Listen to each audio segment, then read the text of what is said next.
हाँ भाई, अरे अब तो उठ जाओ। अरे अक्टूबर पूरा बीत चुका है, सिर्फ और सिर्फ 2 महीने बचे हैं 2024 के, नवंबर और दिसंबर। मात्र 60 दिन बचे हैं 2024 के, फिर आ जाएगा 1 जनवरी 2025। और सोच के देखो 1 जनवरी 2024 को आपने क्या वादा किया था, कि वादा किया था 2024 में नौकरी लेके रहूंगा, ये एग्जाम पास करके रहूंगा, ये सेटअप करके रहूंगा। क्या उस पर आपने वर्क किया है या नहीं वर्क किया है? हर रोजाना का दिन ऐसे ही खराब करते जा रहे हो या अपने लक्ष्य की तरफ अग्रसर होते जा रहे हो, उसकी तरफ बढ़ रहे हो, 1 कदम 2 कदम 3 कदम? अरे जीवन जीवन तो भाई साहब रिक्शा वाला भी काट रहा है, जीवन तो हर किसी का कट रहा है, लेकिन ये देखो उस जीवन को जी कौन कौन रहा है, वो आपके मैनेजमेंट के ऊपर है। आप अपना शेड्यूल कैसे बनाते हो? पढ़ा क्यों नहीं जा रहा है तुमसे? मैं सबसे पहले तो यही क्वेश्चन आपसे पूछ रहा हूं। बहुत सारे बच्चे पूछते सर पढ़ा नहीं जा रहा है, सर पढ़ा नहीं जा रहा है। क्यों नहीं पढ़ा जा रहा है भाई? अरे आप अपने परिवार के एकमात्र वो स्टूडेंट हो, एकमात्र वो बालक हो, बच्चे हो जो अपने परिवार की स्थिति सुधार सकते हो। मैं हमेशा आपको बताता हूं, हर परिवार में एक बच्चा ऐसा होता है जो पूरे परिवार की स्थिति को सुधार देता है और गरीबी की रेखा को पार करके बहुत आगे चला जाता है। तो आप क्यों नहीं बनते वो? आप किसी से कम थोड़ी हो, क्यों पढ़ाई नहीं कर रहे हो? लेकिन कमी कहां है? कमी तो ये है ना, सुबह उठते ही आपने फोन देखना है, हैबिचुअल हो गए हो अब तो आप, उसके हैबिट हो गई, क्योंकि सारे रिश्ते आजकल फोन से ही चल रहे हैं। मैं तो आपसे हर बार बोलता हूं, जब फोन गिरता तो सिर्फ फोन ही नहीं टूटता, आपके दिल भी टूटते हैं भाई साहब। सुबह उठते ही ये देखना है किसका मैसेज आया है, किसको मैसेज करना है, किसको फॉलो करना है, किसको अनफॉलो करना है, किसने स्टोरी में मेंशन किया है, किसको मैंने मेंशन करना है ना। क्यों? सब छोड़ जाएंगे तुम्हें एक टाइम पर, सब छोड़ जाएंगे। धोखा दे रहे हो तो सिर्फ और सिर्फ किसको दे रहे हो? स्वयं को दे रहे हो, खुद को दे रहे हो। और मैं हमेशा आपसे कहता हूं, आपका सबसे अच्छा साथी आप स्वयं हैं। आपको अपने आप से ही जीतना है, आपके अलावा कोई भी आपका कंपटीटर नहीं होना चाहिए। हमेशा अपना बेस्ट लेके आओ, अपना बेस्ट लेके आओ। क्यों नहीं पढ़ाई हो रही है मेरे से, ये बताओ तुम। अक्सर कमी कहां है? मैं बताता हूं कमी कहां है। जहां तक मैं मोस्टली बच्चों में देखता हूं, आज के दिन है ना, बच्चे पैसिव सी लर्निंग कर रहे हैं। पैसिव सी लर्निंग का मतलब है कि या तो वो फोन से पढ़ रहे हैं या सिर्फ कोचिंग क्लास जा रहे हैं। फोन से पढ़ रहे हैं तो सिर्फ वीडियो देख रहे हैं। अगर उन्होंने कोई चैप्टर भी सोल्व करना है ना, जैसे मैथमेटिक्स का चैप्टर सोल्व करना, प्रॉफिट एंड लॉस, तो प्रॉफिट एंड लॉस की वीडियो देखेंगे और ये सोचेंगे, अंदर अपने दिल को सांत्वना दे लेंगे कि हाँ मैंने तो प्रॉफिट एंड लॉस में बड़े तीर गाड़ दिए हैं, मैंने तो बड़े झंडे गाड़ दिए हैं इसमें। भाई साहब, जब तक उस प्रॉफिट एंड लॉस में कॉन्फिडेंस नहीं आएगा, जब तक किरण वाली बुक से या पीवाईक्यू से या किसी भी बुक से उसके कम से कम 100-150 क्वेश्चन नहीं लगाओगे, तब तक बात नहीं बनेगी। इसी चीज को बोलते हैं पैसिव लर्निंग। या आप सिर्फ कोचिंग जा रहे हैं, सिर्फ कोचिंग जा रहे हैं, सुबह उठ के नहा धो के तैयार होके आप कपड़े प्रेस करके पहने हुए चल रहे हैं एकदम, और सिर्फ कोचिंग जाके 2 से 3 घंटे की क्लास लेके आप ये सोच रहे हो, फिर अपने दिल को सांत्वना दे रहे हो कि हाँ मैं तो कोचिंग जाता हूं, मैंने तो बहुत अच्छी कोचिंग में एडमिशन ले रखा है, मैंने तो वहां एडमिशन ले रखा है, मैंने तो वहां एडमिशन ले रखा है, मैं तो पेपर पास करूंगा ही। नहीं भाई साहब, आपको खुद से पढ़ना पड़ेगा। 3 घंटे की कोचिंग है तो 6 घंटे आपको अलग से पढ़ना पड़ेगा। और 6 और 3 9, जो बच्चा आज के दिन 8 से 9 घंटे मेहनत करने के लिए तैयार नहीं है, मैं गारंटी से कहता हूं वो कल को 12 घंटे बिना किसी छुट्टी के काम करने के लिए तैयार रहना। फिर मैं रियलिटी बता रहा हूं आपको।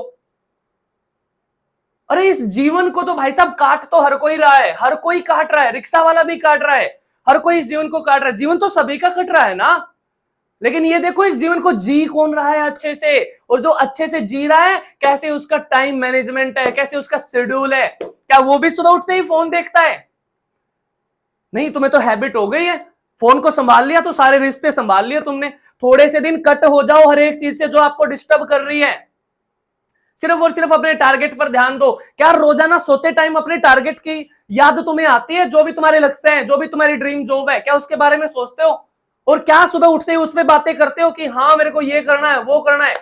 अरे एग्जाम छोड़ो, कोई बिजनेस भी सेटअप कर रहे हो, कुछ भी काम आप कर रहे हो, सुबह उठते ही उसका ख्याल आपके माइंड में ना आना चाहिए। हर रोजाना 10 मिनट खुद से बातें किया करो कि हाँ आज के दिन में मैंने क्या सीखा है। मैं तो हमेशा आपसे कहता हूं, welcome each day with a warm smile and go for learning.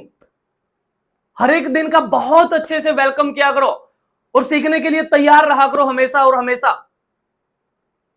क्यों आप पैसिव लर्निंग पे ध्यान दे रहे हो? पैसिव लर्निंग यही है, सिर्फ और सिर्फ फोन से पढ़ रहे हो, वीडियो देख लिए, तुम सोच रहे हो चैप्टर पूरा हो गया, कंप्लीट हो गया मेरा तो चैप्टर, ट्रिग्नोमेट्री पढ़ लिया चैप्टर कंप्लीट हो गया है, नाउन प्रोनाउन पढ़ लिया चैप्टर कंप्लीट हो गया। भाई साहब नहीं हुआ है जब तक आप उस चैप्टर के प्रैक्टिस सीट नहीं लगाओगे। ज्योग्राफी पढ़ ली है, नहीं हुई है पढ़ी हुई आपकी कंप्लीट, जब तक आप उसके घटना चक्कर से क्वेश्चन नहीं लगाओगे। अरे कैसे पता चलेगा तुम्हें कैसे क्वेश्चन आते हैं? मॉक टेस्ट लगाने बहुत ज्यादा जरूरी है। तो पैसिव लर्निंग पे ध्यान ना देकर एक्टिव लर्निंग पे ध्यान दो। एक्टिव लर्निंग का मतलब क्या है? 3 घंटे आप कोचिंग क्लास जा रहे हो तो 6 घंटे खुद से पढ़ो, और वो 6 घंटे भी ब्रेक करके पढ़ लो। तुम जरूरी थोड़ी तुम एक बार में ही बैठ जाओ। कोचिंग से आते ही मान लो तुम 1 बजे बैठ गए तो तुम 7 बजे तक पढ़ते ही रहोगे? नहीं भाई साहब, 1 से 3 का स्लॉट लगाओ, फिर 4 से 6 का स्लॉट लगाओ, और एक रात को 8 से 10 का या 10:30 का 11 बजे तक का स्लॉट लगाओ। फिर देखो आप कैसे तुम्हारा कॉन्फिडेंस बूस्ट हो जाएगा। मैं आपको रियलिटी बता रहा हूं, ये शिक्षा एक ऐसा हथियार है जो बेहद गरीबी में भी जन्मे बच्चे को ना बहुत ऊंचाई पे ले जाके रख देती है, बहुत ऊंचाई पे। एक मिडिल क्लास में यही एक ऐसा हथियार है जो आपके जीवन को बना सकता है, वरना बाद में तो फिर रिग्रेट है, पछताना ही पड़ेगा और कुछ नहीं बचेगा तुम्हें। सिर्फ और सिर्फ अफसोस रह जाएगा कि हाँ यार काश उस टाइम पे हम भी पढ़ लेते, काश उस टाइम पे हम भी पढ़ लेते, ये कर लेते, वो कर लेते, ये एग्जाम तो हम पास कर ही सकते थे, ये एग्जाम तो हम पास कर ही सकते थे। 3 साल वहां मुखर्जी नगर में बिता दिए, 4 साल वहां कोटा में बिता दिए। ऐसे विचार ना आए तुम्हारे मन में, इससे अच्छा है अभी जो समय है इसका सदुपयोग कर लो, और साथ के साथ अपना बहुत अच्छा टाइम मैनेजमेंट बना के अपनी ड्रीम जॉब ले लो, या जो भी आप सेटअप करना चाह रहे हो उस पर वर्क कर लो। आज सिर्फ इसी बात पे बातें करने में आया था, कोई स्क्रिप्टेड नहीं है, सिर्फ इम्प्रॉम्प्टू बोलूंगा जो भी मेरे मन में आ रहा है। हर रोजाना क्लास कर रहे हैं हम, हर रोजाना क्लास कर रहे हैं, लेकिन उन क्लासों का कितना फायदा ले रहे हो तुम? क्या उससे कुछ चीजें ग्रो हो रही हैं या नहीं ग्रो हो रही हैं? अरे बहुत सारा पढ़ा दिया हमने भी यूट्यूब पे, बहुत सारी वीडियो तुम्हें दे दी है, 150 के करीब वीडियो, 150 वीडियो पढ़ी है अगर आप ध्यान से देखोगे तो। हर एक प्लेलिस्ट में 50-50 वीडियो होने को तैयार हो गई हैं, आप देखोगे तो तीनों ही प्लेलिस्ट में। लेकिन उनसे आप कितने काम कर रहे हो? लेकिन सिर्फ और सिर्फ मेरे को आज तक 4-5 स्टूडेंट ऐसे मिले जिन्होंने ये कहा है सर भैया हम है ना ये नोट्स बना रहे हैं आपकी वीडियो से, और हाँ कुछ एक बच्चे ने तो बनाए हैं, लेकिन क्या आप प्रॉपरली बना रहे हो या नहीं बना रहे हो? लेकिन दिक्कत तो यही है ना, सिर्फ वीडियो देख ली है, ये तो रोबोट है भाई साहब, इनके तो माइंड में छप गया है, इन्होंने तो किताब के पन्ने पलटे और इन्हें याद हो गई चीजें। अरे तुम्हें खुद से लिखना पड़ेगा, अपने हाथ से लिखना पड़ेगा, आपके अंदर से आवाज आनी चाहिए कि हाँ मैं इस एग्जाम को पास कर सकता हूं। वो आवाज सिर्फ आप ही सुनोगे और कोई नहीं सुनेगा उस आवाज को। हर बच्चे के अंदर से आवाज आती है कि हाँ मैं ये एग्जाम पास कर सकता हूं, ये काम मैं कर सकता हूं। जैसे मैंने आपको एग्जाम्पल भी दिया है कई बार, इस जंगल में ना सबसे भारी भरकम जानवर हाथी है आपका, और सबसे चालाक जानवर कौन है? लोमड़ी है, और सबसे लंबा जानवर जिराफ है, जिराफ। लेकिन इन तीनों में से राजा कोई भी नहीं है। और दूसरी बड़ी आश्चर्यचकित बात यह है कि जो राजा है उसके अंदर इन तीनों में से कोई क्वालिटी ही नहीं है। अरे शेर ना तो भारी भरकम है हाथी की तरह, ना वो बहुत चालाक है लोमड़ी की तरह, और ना वो बहुत लंबा है जिराफ की तरह, लेकिन फिर भी राजा है, किंग है भाई जंगल का। तो एक दिन सभा में उसको बुलाया गया, शेर को, लायन को बुलाया गया और पूछा गया कि आप राजा कैसे हो बताओ। तो शेर ने ना एक ही बात बोली है कि मेरे अंदर से आवाज आती है कि मैं इन सब के ऊपर राज कर सकता हूं। बातें आई है समझ? तो अंदर से आवाज आनी चाहिए कि हाँ ये पेपर मैं पास कर सकता हूं। जितना तुम्हें दिया है ना भगवान ने, इतने तो बहुत सारे बच्चों के सपने हैं, सपने कि हाँ मेरे पास भी ये हो, मेरे पास भी इतनी अच्छी कोचिंग में जाने के लिए समय हो या पैसे हो। जो तुम घर से पहन के निकलते हो, इतने अच्छे अच्छे कपड़े, इतने अच्छे अच्छे सूट बूट, जब कमाओगे तब पता चलेगा पैसे की वैल्यू का।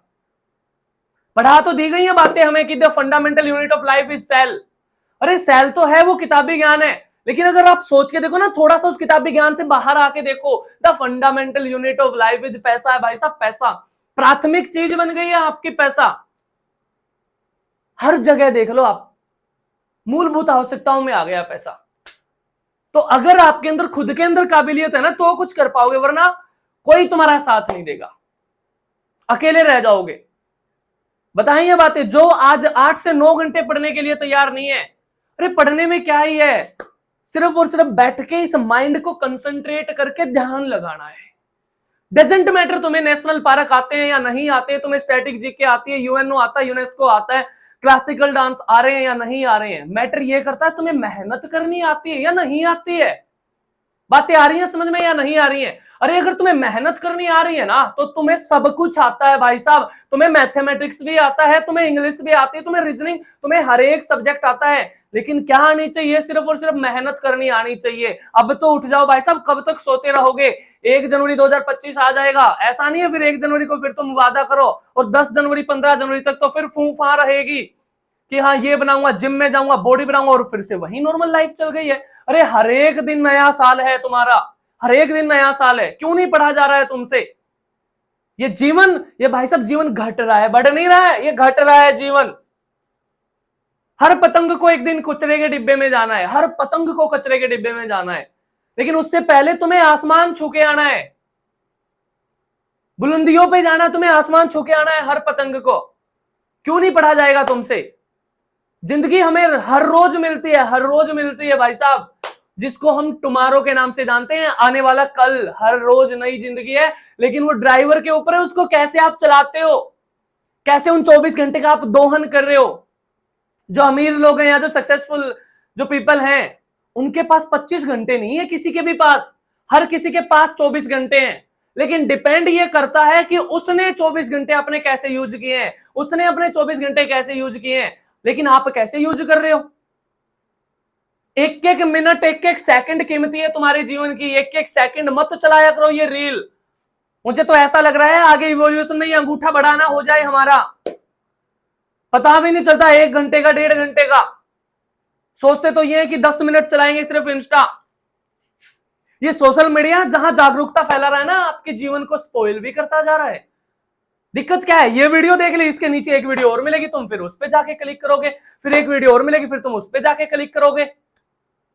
क्यों आप लगातार वीडियो पे जाते जा रहे हो, जाते जा रहे हो? समय तो आप अपना बर्बाद कर रहे हो ना। अरे बंद करो इस फोन को, सिर्फ और सिर्फ नॉलेजेबल वीडियो, जो भी टॉपिक आपको पढ़ना है उसकी क्लास देखो, जो भी चैप्टर आपको पढ़ने हैं उसकी क्लास देखो। उस क्लास को देखने के बाद ये मानो सिर्फ मेरा 40% वर्क हुआ है, यहां से सिर्फ मेरा 40% वर्क हुआ है, 60% तो बाकी है। और उस 60% में क्या है? आपकी प्रैक्टिस, आपकी रिवीजन। घटना चक्कर से क्वेश्चन लगाओ उस चैप्टर के, घटना चक्कर से क्वेश्चन लगाओ उस जो भी चैप्टर आपने पढ़ा है, पीवाईक्यू लगाओ उसके, तब जाके बात बनेगी भाई साहब। ऐसे नहीं सुबह उठ के आप बैग टांग के चल रहे हो, कोचिंग में जा रहा हूं, मां मैं कोचिंग जा रहा हूं, ऐसे बात नहीं बनेगी। और कोचिंग से आ रहे हो फिर सो रहे हो, ऐसे बात नहीं बनेगी जब तक आप अपना बहुत अच्छा टाइम मैनेजमेंट नहीं बनाओगे। ठीक है, क्लासेस तो हर रोजाना आ रही हैं। आज आप सबके उनके क्वेश्चन के जवाब मैं दे रहा हूं जो आप कह रहे हो सर पढ़ाया नहीं जा रहा है। तो एक ही बात मैंने बताई, आपको एक्टिव लर्निंग पे ध्यान दो, पैसिव लर्निंग पे ध्यान नहीं देना है। हाँ क्लासेस देखनी है, देख सकते हो, लेकिन उसके बाद उस वीडियो को बंद करके उस चैप्टर के पीवाईक्यू लगाओ, घटना चक्कर से क्वेश्चन लगाओ। कैसे नहीं तैयारी तुम्हारी बूस्ट होगी? मैं हमेशा तो आपको बातें बताता हूं, अभी भी बातें बताई हैं। डजंट मैटर तुम्हें इंग्लिश आती, रीजनिंग आती, मैथ आता है, नहीं, तुम्हें मेहनत करनी आती है तो तुम्हें सब आता है। अगर आप मेहनती हैं तो सब आता है तुम्हें। तो चलिए आज की बात है ना सिर्फ यहीं तक रखते हैं, बाकी बातें कल करूंगा। और इस फोन को देखना बंद करो, अब वीडियो देखना बंद करो और पढ़ाई में लग जाओ। ये 60 दिन जो बचे हैं, जो आपका नवंबर और दिसंबर बचा है, इस 60 दिनों में बहुत अच्छी रीजनिंग कर सकते हो, बहुत अच्छी मैथ कर सकते हो, बहुत अच्छी जीके जीएस कर सकते हो। जो भी सब्जेक्ट आपका वीक है उस पर वर्क करो और उस पर ध्यान दो। अक्सर बच्चे तो गलती यही कर देते हैं, मॉक टेस्ट दिया है, मॉक टेस्ट में आपके नंबर आ गए 70 नंबर आ गए, आप खुश हो गए, अरे भाई साहब ये देखो वे जो 30% है वे कैसे गलत हो गए हैं। उन 30% का एनालिसिस बहुत ज्यादा जरूरी है। और मैं गारंटी के साथ कहता हूं उस 30% का जब आप एनालिसिस करोगे, ये पाओगे 14-15 क्वेश्चन में कि भाई साहब ये क्वेश्चन भी कैसे गलत हो गया मेरे से। अरे मेरे जहां 70 नंबर आ रहे हैं वहां मेरे 85 नंबर आने थे, वहां मेरे 85 से 90 के बीच में नंबर आने थे। तो हर एक मॉक टेस्ट का एनालिसिस जरूरी है। ठीक है, तो आज की क्लास में बातें यहीं तक रखते हैं, बाकी बातें कल करेंगे, सेम टाइम सेम जगह अगले दिन। और तब तक के लिए खुश रहो, मस्त रहो, बहुत अच्छे से अपने टाइम को प्लान किया करो, अपने डे को प्लान किया करो। मिलता हूं फिर आपसे अगली क्लास में।